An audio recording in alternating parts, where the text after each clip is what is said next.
Salut tout le monde, aujourd'hui une petite vidéo dans le vide sanitaire. Alors là j'ai prévu de faire des changements, des vannes d'arrêt pied de colonne par rapport eau chaude. Eau froide j'ai pas prévu encore, mais eau chaude. Donc ici j'ai des raccords union. Ils sont branchés directement sur les vannes d'arrêt de femelle 2634. Donc ça je vais le changer. Alors ici, pour descendre dans le vide sanitaire, il y a un petit éclairage sans fil. Il faut des bottes parce que là c'est certains endroits ils sont mouillés et certains endroits il y a de l'eau. Donc on va aller visiter, mais je peux pas vous montrer ça tout parce que là déjà au-dessus de ma tête j'ai une flocage et je suis vraiment serré avec ma tête là. Et là c'est vraiment compliqué de le changer, mais on va le faire quand même. Donc on va desserrer d'abord le écrou, enfin comment on l'appelle, le raccord union. Une fois qu'il est desserré, on va commencer à desserrer ici pour qu'il soit desserré avec la vanne d'arrêt. Une fois qu'on a de la place, on va essayer de jouer, de pousser le colonne. Et ici, après on va aller directement, ici on va le retirer un petit peu avec un coup de cutter. Et là on pourra dévisser une vanne d'arrêt qui est de 26-34 sur le réseau eau chaude. Allez, c'est parti. Par contre, j'ai un truc que j'ai pas pu vous expliquer dans le début de vidéo, c'est que j'ai fermé la chaufferie. Alors là, ici, j'ai beaucoup de pression là. Ce qui est tout à fait normal. Je vais essayer de bouger de colonne. Il va prendre un peu d'huile et il va commencer à couler de l'eau. Donc, voilà, vous voyez. Après, je vais commencer à desserrer le réseau. Je vais commencer à attaquer sur les vannes d'arrêt parce que j'en ai plusieurs à changer. Donc, je pourrais pas tout vous expliquer sur la vidéo. J'ai fait la vidange dans la chaufferie, j'ai fermé les générales, donc personne pour avoir l'eau chaude, pas en France entière, mais que sur l'immeuble, que là où j'interviens. Bref, donc c'est parti. 15 minutes après, malgré ça, j'ai chuté la pression dans le... Malgré que j'ai chuté la pression dans la chaufferie. Alors l'eau chaude il s'arrête pas parce que... Alors ici, je vous dis un truc, hein. On est sur une site qu'on a une grande chaufferie de environ 1000 litres. Donc 1000 litres c'est sur une ballon. Enfin, 1000 litres c'est la capacité sur le premier ballon et deuxième je sais pas, je pense que c'est un peu plus là. Donc là j'ai 5 bâtiments et chaque bâtiment il a 5 étages. Et sur chaque étage j'en ai au moins 6 appartements. Et sur chaque bâtiment, j'en ai à peu près environ 10 et 11 colonnes. Donc si on réfléchit bien, depuis, ça fait depuis plus qu'une heure et demie là que j'ai coupé de l'eau chaude.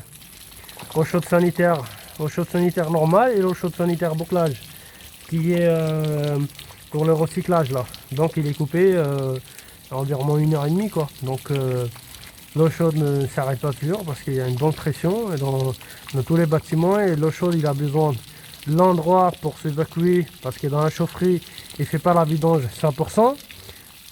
Il faut un endroit là il doit prendre un peu d'air. Donc ce qui va faire que toute l'eau qui reste dans les tuyauteries sans pression il va trouver un endroit pour s'en sortir. Donc là je pense que c'est le bon moment pour visiter vide sanitaire parce que là avec le brouillard déjà on voit rien. Voilà, ça c'est le brouillard de l'eau chaude, hein. Et le calorifère, non pas calorifère, le stockage sur le plafond qui n'arrête pas de descendre et là ça rentre dans les yeux, ça pique. Au niveau du numéro 13 j'en ai coupé aussi une vanne pour que ça se vidange, il est en train de vidanger là, mais ça prend encore du temps. Voilà l'eau chaude avec la calcaire qui descend. Putain, c'est une galère hein, aujourd'hui.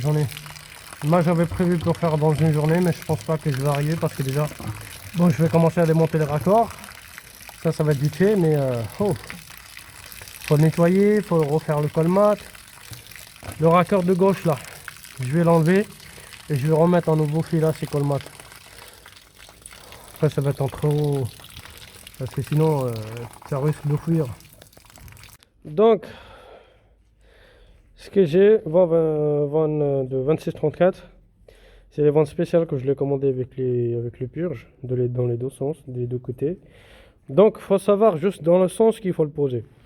Parce que là, côté à droite, j'ai une colonne générale qui vient, et côté à gauche, j'ai la colonne qui monte dans les appartements. Donc, pour vider la colonne des appartements, il faut bien une vanne avec le purge. Donc, moi, je le mettrai dans ce sens-là. Ça veut dire, côté à droite, je peux couper avec la vanne d'arrêt, comme ça, il n'y a plus de l'eau qui monte. Mais pour vider le bâtiment, il se fait juste de l'ouvrir le purgeur, comme ça, je peux purger le réseau. Donc, je vais le mettre dans ce sens-là. Voilà. Voilà, comme ça. Et hop, après, si ça va pas au niveau de le réseau, je coupe et je refais un nouveau filetage. Donc, j'ai réussi à le mettre ici, le raccord. Alors, dans ce cas-là, s'il faut faire, il faut juste faire attention ici parce qu'il peut se dévisser. Il y a deux parties de purgeur. Un côté, je peux mettre le bouchon, de l'autre côté, je peux mettre le purgeur. Donc, j'ai réussi à serrer parce que j'ai tiré le colonne. Cette pièce, je vais pas l'enlever. À l'intérieur de cette pièce, je ne sais pas si vous le voyez, voilà. J'ai mis la colmate sur les écrous coniques. Donc, ça, c'est un truc qui est obligé. Il faut le mettre parce que sinon, des fois, on fait un coup de serrage mauvais.